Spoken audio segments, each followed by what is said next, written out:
Hello and welcome back to Solomon's Cave, and for returning viewers, thank you so much for your patience. In this video, we will take a look at the second position in the greatest debate of all time. And just as a refresher, let's briefly remind ourselves of what Parmenides and his pupil Zeno believed about reality. Their position was that change was impossible. Everything stood still, and motion and time were mere illusions.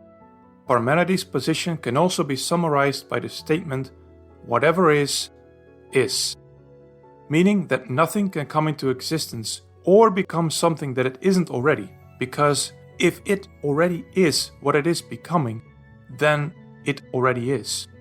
Similarly, things cannot be destroyed or turn into something it currently isn't. Therefore, change, motion, and time are all illusions. With that in the back of our minds, let's have a look at who Heraclitus was, what he wrote, and what he seemed to have believed. Regarding when Heraclitus lived, we cannot put down even an estimated number, other than that he was born in the 6th century BC, which is in the 500s, and died the next century in the 400s. We know more about where he lived, namely Ephesus. It was a center for Greek culture and also quite close to Miletus, where Thales first philosophized. However, it appears that during part of his life, if our dating of him is correct, it was the Persian Empire that ruled over the city. As for his philosophy, he has written one book, which he donated to a local library at the Temple of Artemis in Ephesus. There are, however, two big problems if we try to reconstruct his philosophy from his book. First of all, you might have guessed, the book is lost, and we only have a large collection of quotations from later authors. Secondly, if we look at all the later quotes put together, we don't get a clear argument or explanation, but only a large collection of complex and seemingly contradictory statements. Because these short sayings are so mysterious, it is possible to come to many different conclusions about his belief and his philosophy. It is even possible to construct several contradicting philosophies from these sayings. What I'm going to do in this video is give you one interpretation of these sayings, which will be largely based on how he has been understood and what function he played in the history of philosophy. One place to start is Fragment 2. It is wise not to listen to me, but to the word, that is, logos, and to confess that all things are one. Here are a few interesting things. Let's first of all look at the end. All things are one. This seems like a clear indication that he agreed with the underlying premise of Thales' big question. What is the one substance that everything is made of? But then, the first half of his saying, listen to the logos. Logos being the common Greek word for word. But here it can also be understood as reason or logic. If that is the case, then Heraclitus invites his listeners not to blindly accept his word for it, but to think for themselves. At other points, he engages with other parts of earlier philosophy, especially Anaximander, who believed the divine apeiron was the source of all things, and it heavily relied on the existence of opposites, the opposites of wet and dry, light and dark, etc. And Pythagoras and Xenophon too, both in their own ways, emphasized the importance of opposites in their philosophy. Heraclitus, on the other hand, seems to be completely in denial of the existence of opposites. He even singles out Pythagoras and Xenophon, as well as the poets Hesiod and Heraclitus, and basically calls them stupid, despite their great knowledge of things. Here's Fragment 16. The learning of many things does not teach understanding, else it would have taught Hesiod and Pythagoras, and again Xenophon and Heraclitus. Harkening back to the idea that the logos, or reason, is not the same thing as simply knowing a bunch of things. You need to have insight or understanding as well. More specifically, Heraclitus denies the existence of opposites, which would contradict the idea of all is one, in the following quotes. Fragment 69. The way up and the way down is one and the same. So here Heraclitus says that our perspective often influences how we see things appear to be many or opposites, but in reality they are one and the same. Something we also see in the following sayings. Fragment 70.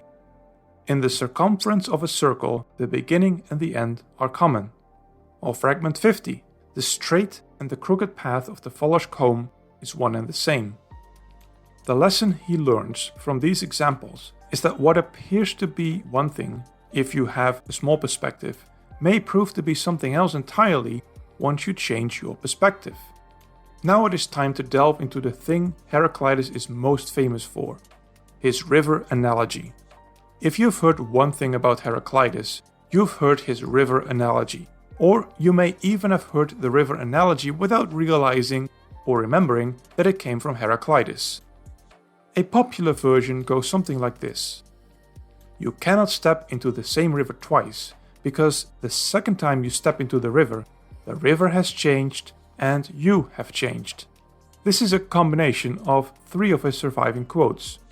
Fragments 41 and 42 read almost the same. You cannot step twice into the same rivers, for fresh waters are ever flowing in upon you. This talks about the river changing while staying the same. Different waters, same river. Or is it? Fragment 81. We step and do not step into the same rivers. We are and are not. Here he seems to suggest that we are and are not, or we are and are not the same, or as one ancient source interprets it, it is not possible to step twice into the same river according to Heraclitus, or to come into contact twice with a mortal being in the same state, which seems to confirm that indeed we as humans, like the aforementioned rivers, constantly change. And with this emphasis on constant change, he is in direct opposition to Parmenides and Zeno, who said that change was impossible. In fact, they might have said that not only can you not step into the same river twice, you cannot even step into any river once, because there is no change or motion. Now, let's look at what I've previously said about the types of philosophy other philosophers practiced. I said previously that all these philosophers studied reality, and that the first philosophers, starting with Thales and the Milesians, looked at the nature of reality, while other philosophers, like Pythagoras, who was obsessed with numbers, primarily studied the form of reality. Then there were two ways to do the study of this reality, namely, to start with observations and then do some analysis, which is what Thales did, or to start with rigorous analytical thinking and deduction before relating it to our observations, which is what Pythagoras did. Parmenides revolutionized this whole approach because, like Thales, he studied the nature of reality, but like Pythagoras, he started with rigorous thinking rather than with observations. It is my theory that Heraclitus does the exact opposite of Parmenides. He often used everyday examples, like the way up and the way down, to demonstrate his points, leading me to suspect that he started with observations and, trying to make sense of them, applied logic and reason, or logos, to come to a consistent conclusion about reality. I also think that he studied the form of reality rather than its nature, for when he says that things are constantly changing, he does not mean that their nature is changing, but their form. This becomes even more clear when we look at how he describes the one thing that connects all of reality. Unlike the Milesians, who picked water, the divine Apiron, and air, respectively, Heraclitus describes reality in the form of fire. Some in the past thought that Heraclitus was talking about fire as the essence or the nature of reality, his arche, so to speak, but I don't think that's what it is. If we look at Fragment 22, all things are in exchange for fire, and fire for all things, even as wares for gold and gold for wares. Here it does seem at first glance that he indeed sees fire as the arche, the original substance out of which everything is made. But at another point, when he seems to be talking about the nature of reality, he says this, Fragment 83, it rests by changing, or translated differently, changing, it rests. At another point, he uses a metaphor for reality as we perceive it. Fragment 84. Even the posset, that is a barley drink, separates if it is not stirred. This posset was a popular drink in ancient times. But the trick was that you had to keep stirring it, or else the heavier elements would sink to the bottom and the lighter elements would rise to the top. Perhaps not too dissimilar from a freshly pressed lemonade today. What he is illustrating here is that this drink will only stay this drink if you keep stirring it. Otherwise, it will just be a bunch of half-separated ingredients. The same, in a way, like fire. A flame will continually flicker and burn and suck up air, always changing, always moving, never truly at rest. Yet, it is this constant motion, this constant changing, that makes reality reality. The same with the river and its waters, and the same with the mixed drink. Fire then becomes a metaphor for change, or the changing form of reality. Everything is in a constant state of flux. And in this context I also see Fragment 22, which I just read. All things can turn into all other things through the metaphorical fire of change. And thus, where Parmenides and Zeno were convinced that things that are cannot change, Heraclitus tells us instead that everything is change, or to use a different term, everything is becoming. So now we are introduced to the players of the greatest debate of all time, Parmenides and Heraclitus, and the game that they are playing, being or becoming. Change is impossible, or change is constant and all-encompassing.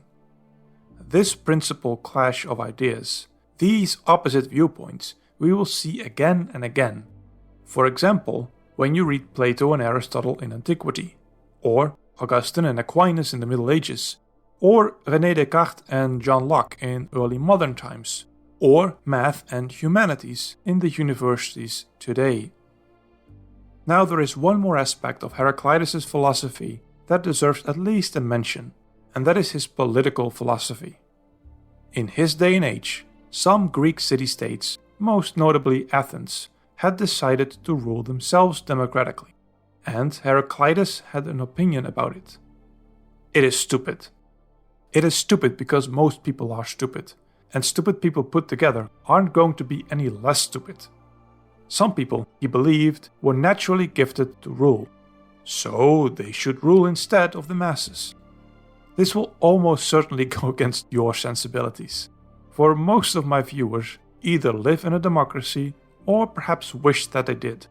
But keep in mind that the democracies of the ancient Greeks were not the same as modern liberal democracies. In modern liberal democracies, you have a separation of powers, with an independent judiciary, some distinction between the legislative and the executive branches of a government, representatives in a parliament, and an elected head of the government, either directly or indirectly.